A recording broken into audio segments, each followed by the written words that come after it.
Hello, everyone. I'm Brian Carrington, and you're listening to Call Talk for July 13th, 2016.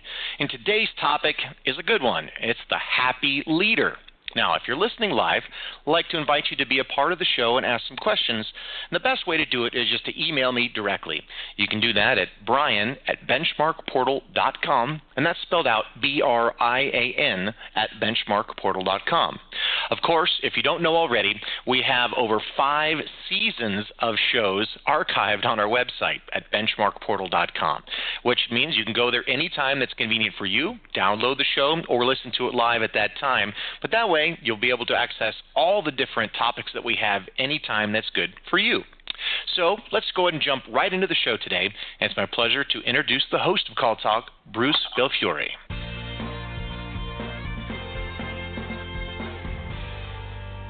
Well, thank you very much, Brian, and welcome back to Call Talk, everyone. I would like to talk about happiness today, and happiness is what we're supposed to be about, right? Being happy, making other people happy, making our pets happy, and just in general, leaving behind us a trail of good feelings that make the world a better place. And we spent, when I think about my education, we spent a lot of time in business school talking about leadership.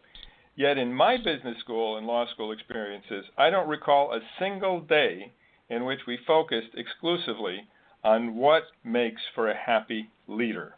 Yet if we want to have a good life, if we want to contribute goodness to other people's lives, we need to focus on what that means and how to attain it. And that's why we've brought in an expert on the topic for you, Charly Paelinck. Welcome to the show, Charly. Thanks, Bruce. Good to be talking to you again after getting together at the conference. Yes. Well, just to let everybody know, Charly has been in senior IT leadership for over 20 years and was most recently the Chief Product Officer for Ceasars Entertainment. And I met Charly at a recent industry conference where he addressed a room full of business leaders and had them all in the palm of his hands talking about these things which no one else at the conference was talking about, as you can imagine. And he wasn't just sort of selling pixie dust stuff. He talked about HR dilemmas, firing people, turbulence in the workplace, all of the things that are part of the real world. But he gave a context for living in the real world while doing the right thing and putting some happiness in your life and the life of other people. So it was really very, very mind-opening and inspiring, and so I wanted Charly to come on and talk to our audience here, and I'm really happy that he's been able to do so. So Charly, as I said, we don't hear happiness mentioned in the same sentence as leadership very often. We hear about great leaders being charismatic or smart or organized, but not happy. It's funny. We actually always hear the opposite. The movie industry and business books almost idealize our great leaders as charismatic madmen who are tortured, right? And torture everyone around them, but the brilliance of their vision kind of overcomes everything. Yeah, no, you got that right. When you think about it, who'd want to enter the heart and the soul of Steve Jobs or Mark Zuckerberg after seeing their portrayals in the movies? You might want to be in their houses and their bank accounts, yeah, but their souls as revealed on screen, probably not. Well, let's start with, how would you define happiness, Charly?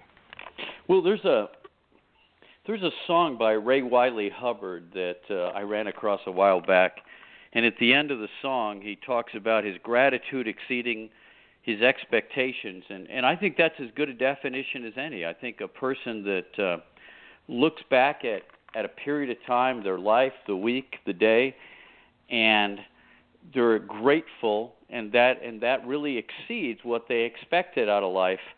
I think that's a good place to start with being happy. Yeah, so that assumes a certain amount of maturity too, right? To be able to understand those things. In other words, what your expectations are and what they should be, because sometimes you have to adjust your expectations, and then to have gratitude for what you've got. Yeah, very good. Well, can people learn to be happy, Charly? I think they can. I use the analogy, it's a little bit like people that go to the gym to become stronger. There are people who are naturally very strong, But most of us go to the gym and we can learn to become stronger. I think people can learn to become happy, and there's a number of things they can do to become happier. Mm-hmm. And okay, so maybe we could talk about those, and also, why do happy people make great leaders? Well, a couple things. First of all, we're in an environment today where the game is talent, right? Mm-hmm. Especially in high tech. Everyone is out to try to keep talent and keep their turnover rate low. And I think one of the greatest ways to attract and keep talent is to have an environment in which people are genuinely happy. And one of the ways that happens is if the leader's genuinely happy. So that's a big part of it. Happy people are secure. They stay focused on business instead of using business to compensate for something and driving everyone crazy, and it makes them a great boss. Mm-hmm. A couple of things that you mentioned. First off, turnover, which is so expensive in our field, the contact center field, because it tends to be very high, and is very, very expensive.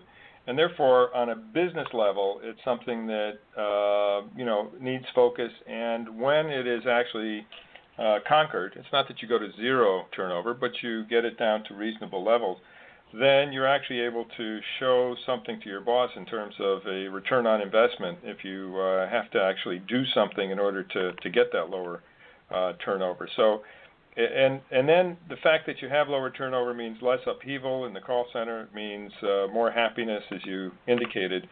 And there's this waterfall effect. I mean, what you were saying about happy leaders making for happy employees, I think mirrors another thing that we oftentimes say in the customer contact field, which is happy agents make for happy customers.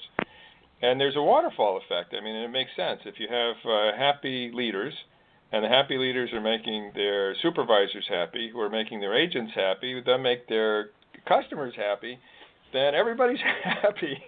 And you actually have a virtuous circle that on the business side ends up driving some really good results.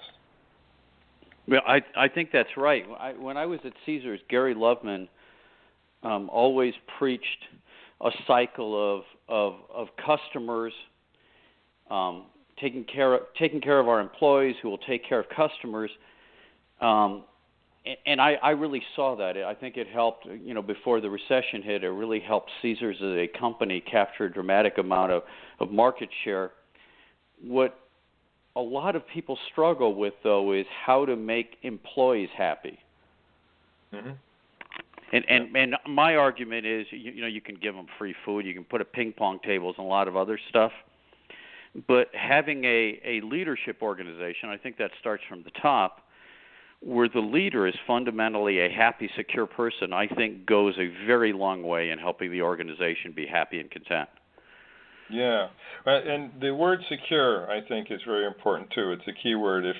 Because if you as an individual person in a position of leadership aren't sort of grasping to your life preserver at work, then you have the emotional space, the emotional leisure to kind of look up and around and see others around you, hear what they're saying and feeling, and react appropriately. And to do that, you have to have that security, which is one of the key components of happiness. I think that's right. Okay, what are some of the other things that make for great leaders? Well, happy people and great leaders. Well, happy people are really good listeners. Because, and this really kind of goes, I'll piggyback off the secure comment that you piggybacked off of. You've probably been in meetings with people where someone is speaking and the room almost can't wait to respond, either in criticism or feedback, and they're overlooking things that are said. And the atmosphere isn't one of people seeking to understand something. It's one of people almost at the ready, because it's almost as if they listen too closely, they won't be able to respond. They won't be able to think of their response. And a really secure person, their filters tend to come down. They tend to listen well. because they're not listening through fear, and they don't have this great motivation to respond. They have a motivation to learn. And I think that makes a difference. It makes a huge difference. And so for our listening audience here, most of whom are call center managers, we might just think about how we do interact with our people, and are we great listeners, or are we as great as we should be? There's some things that we did learn back in business school, like management by walking around, which I remember a case study on that was basically a manager who spent most of his day going around the operation and just listening to people. And of course, he made the point that God gave us 2 ears, 1 mouth, and there's a reason for that. We should be doing at least twice as much listening as talking. And some other things that we've learned over time. All of us are smarter than one of us, and if the one of us is me, then I should stop talking and start listening and learning some more.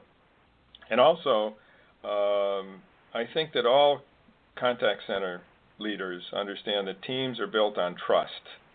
We've seen this actually in studies that we've done, that trust is absolutely key to a satisfied customer contact agent.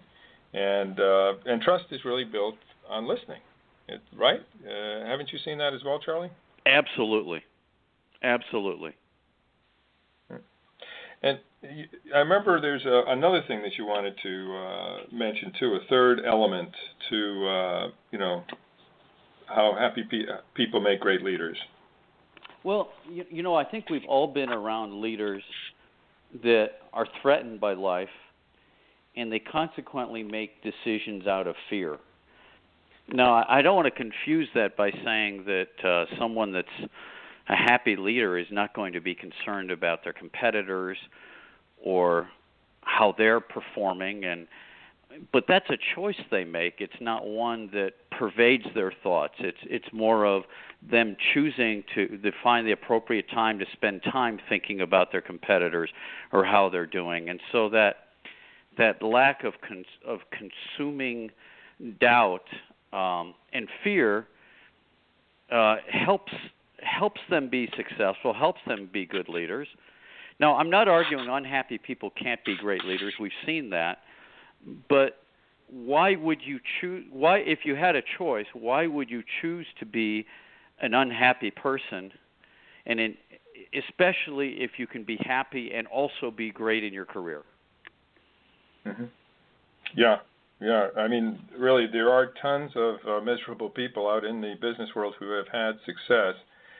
And there are, objectively speaking, some people who are probably stuck in situations where it's hard for them to be happy, and they don't have much choice because of the economy, because of responsibilities that they are taking and are to be commended for. I mean, we wouldn't want to tell somebody, okay, get out of a situation where you're going to actually leave your family in jeopardy as a result. So those are difficult situations, let's be honest. You don't want to, be telling somebody you have to leave your job if you're unhappy if there's absolutely no other alternatives. On the other hand, oftentimes there are alternatives, and then there's sometimes where you can actually, going back to what we said at the beginning, change your outlook and your approach so that, you can, in fact, make yourself happier in a situation that objectively seems unhappy today. Because I think we've all seen situations where person A and person B are in basically the same situation.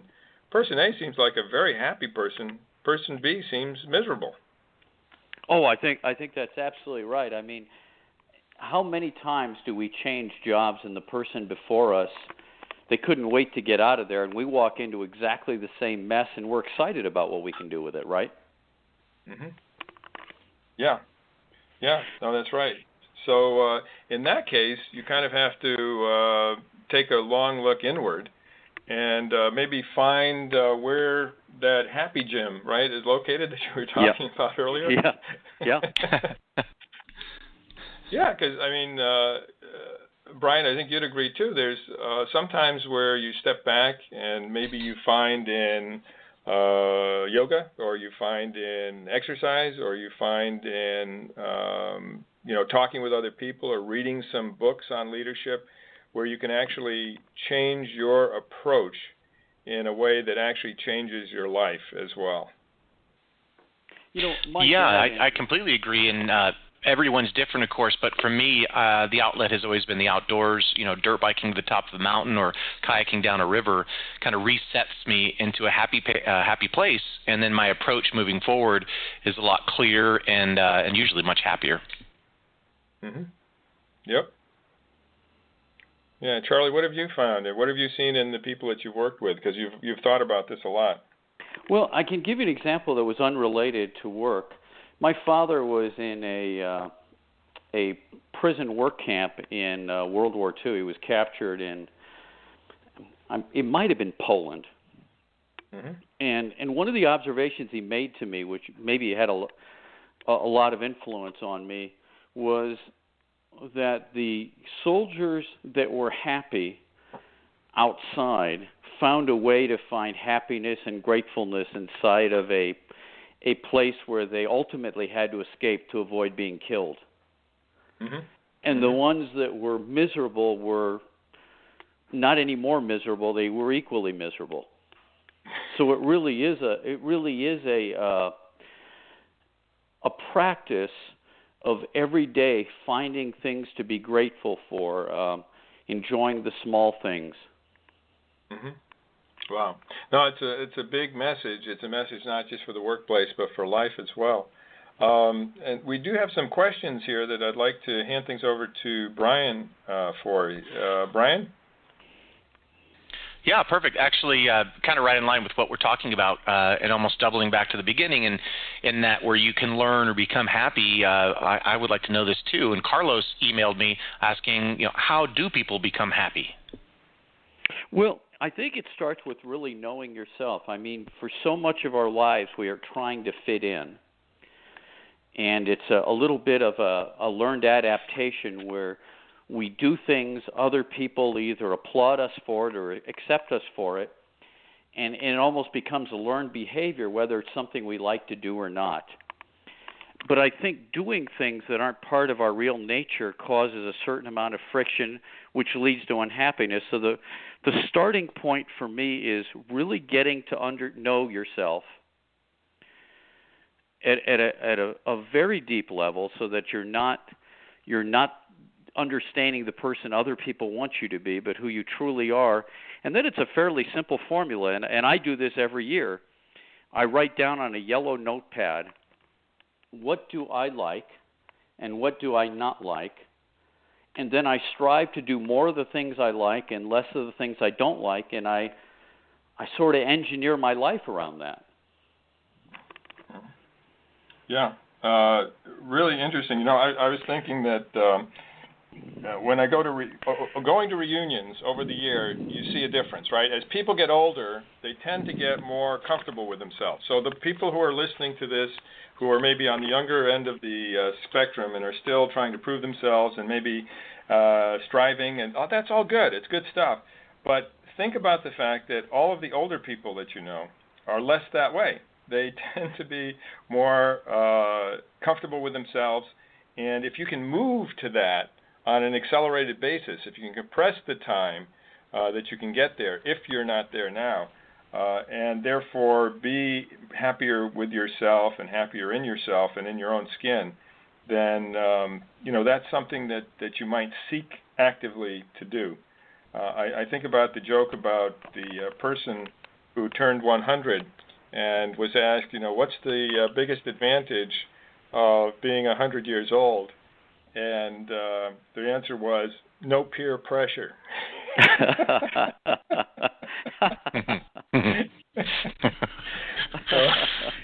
Anyway,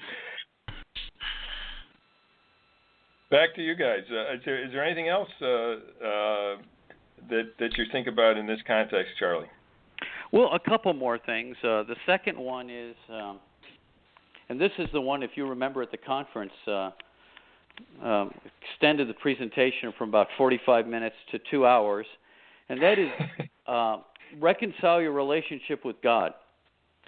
if you're an atheist, be an atheist, and don't constantly war with God or something you don't believe in, or people of faith. And if you're a person of faith, follow your doxology. Don't constantly torture yourself for not doing it. Just do it. Stop being inconsistent with your own beliefs. Right. No, this was really fascinating, Brian. At the conference, all of a sudden, everybody had been in the palm of Charlie's hands to begin with, but then he starts talking about the God part, and it's like nobody expected this out of this talk. And wow, okay, now we're on to something else, and it really got a lot of people talking and a lot of interest going as well. And this is an important thing to have yourself in a bigger context.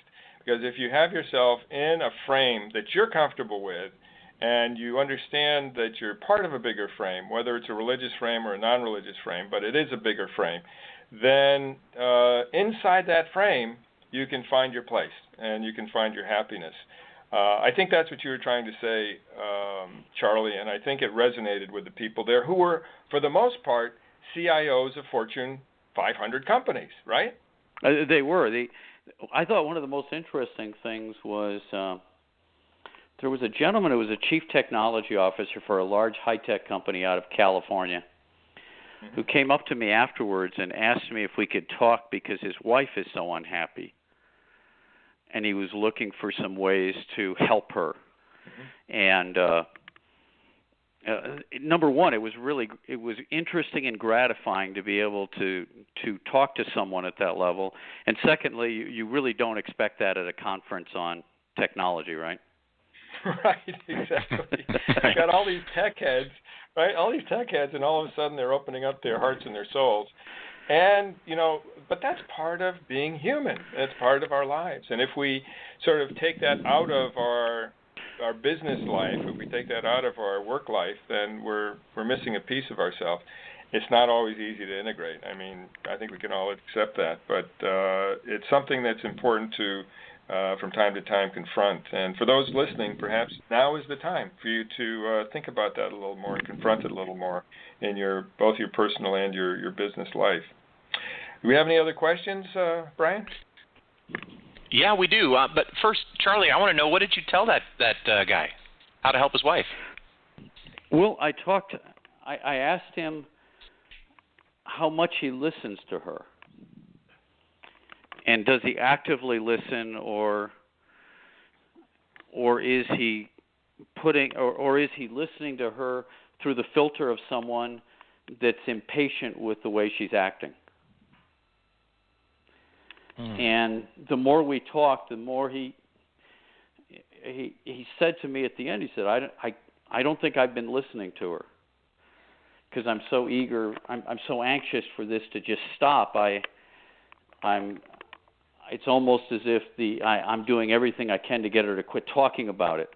So I'm doing the opposite of listening. So I don't know if that'll be helpful or not, but it's always a good starting place in any kind of situation we have with others, to listen without fear and to listen without the filters of how we're going to be impacted.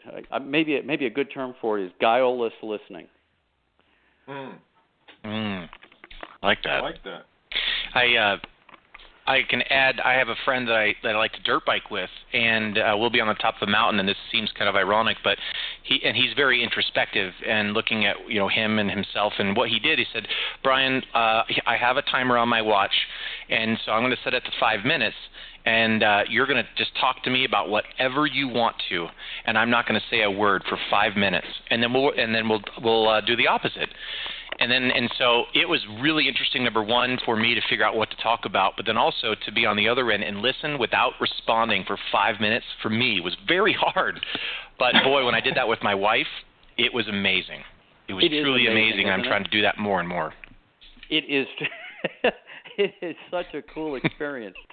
But again, it's something you gotta practice all the time, or at least I do. Maybe other people don't, but I start the day every day with a prayer, asking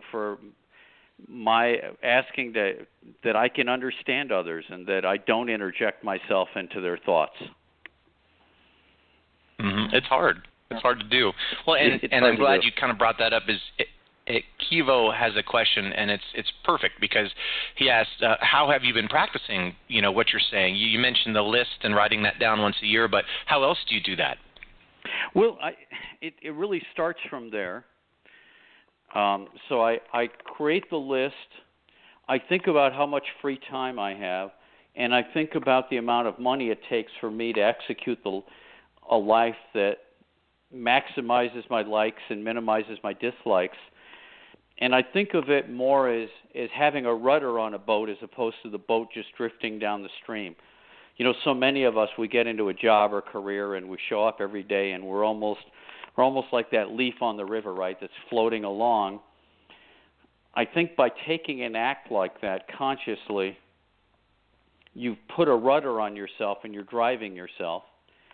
And then I'd say the second part of it, for so long I gave lip service to being Christian, and then I began to really study it with the attention I think it deserves, and both of those things made a great difference in my life in terms of, literally at the end of most days I can say, this has been a great day. I'm very grateful for the experiences I've had and for the interactions with people I've had. Yeah, that's inspiring and something that I think many here should aspire to.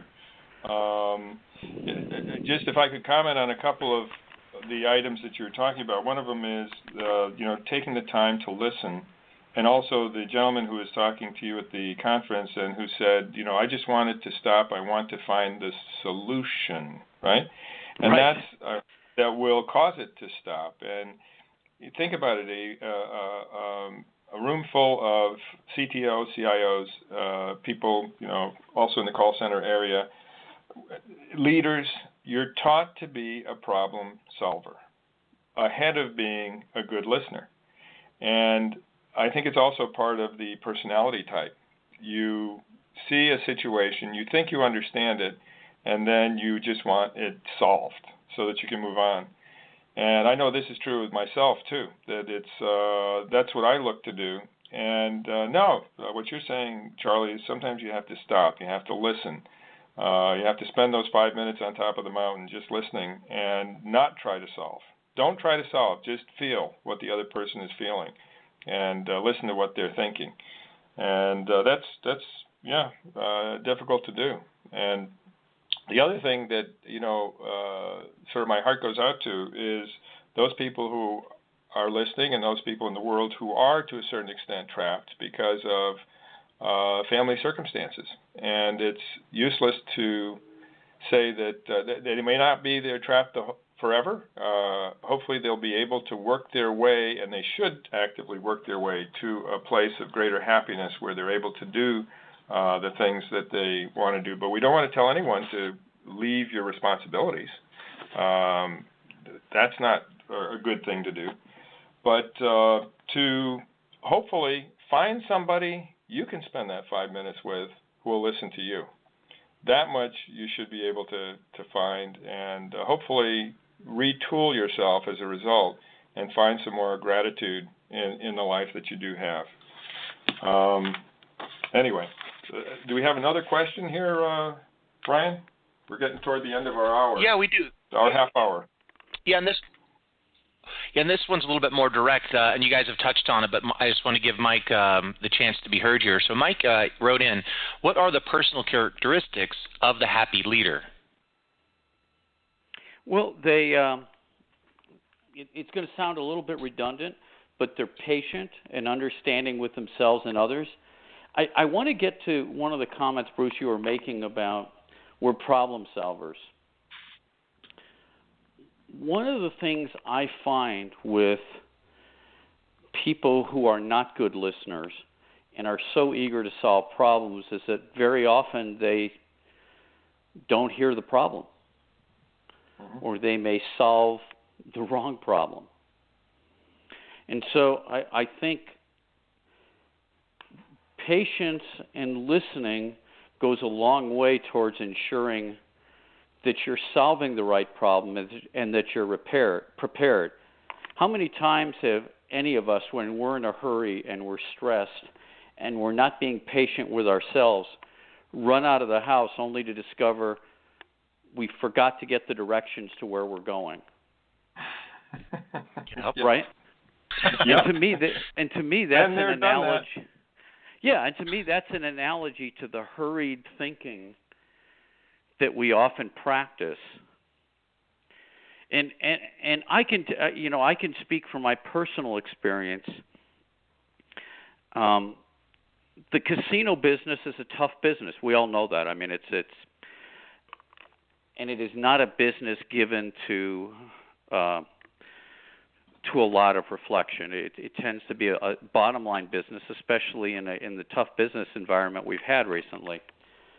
But I've had at least 4 or 5, maybe 6 situations where I had what appeared to be some strong conflicts with another very senior executive.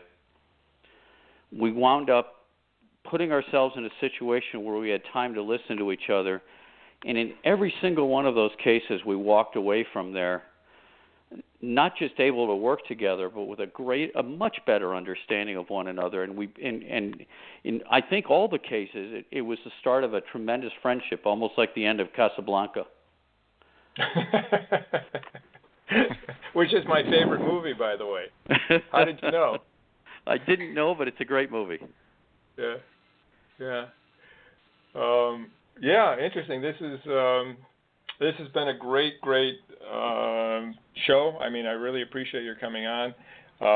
You're thinking about leadership and having the capacity to feel and understand and listen and all that sort of thing. And I guess if you look at one of the great leaders of the world, Pope Francis, that's what he talks about, right? Which is to help one another, listen, all that sort of thing. And if he can do it, we ought to be able to do it too, right?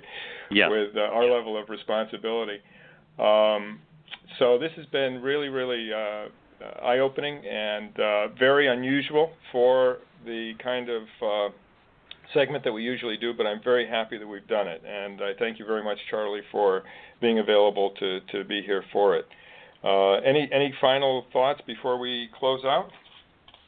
No, I just want to express my appreciation for having me on the show, and looking forward to continuing to work with you in the future. Okay, great. Then over to Brian, and thanks to everybody for listening, and hope that you enjoyed it and got as much out of it as we did. Well, thanks again, Charly and Bruce. What a wonderful show, and very unique and a little different than the typical content we have here on Call Talk. So from all of you listening in, make sure you join us next month for another great show. And of course, jump to our website at BenchmarkPortal.com. It's new, so it's going to have a different, exciting look, but it's still the same, BenchmarkPortal.com. And then under Resources, click on Call Talk, where you'll find over 5 seasons of our show. So enjoy that, and of course, be happy out there, my friends. From all of us here at Benchmark Portal, keep those headsets steady and your fingers ready. This is Brian Carrington signing out. Have a great day.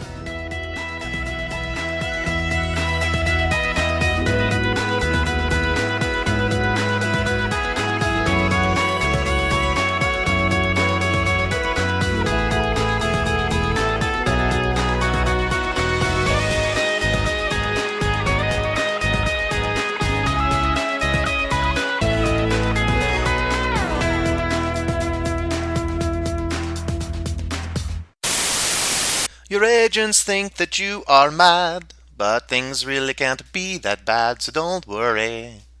Try to be happy, and it will shine down on them.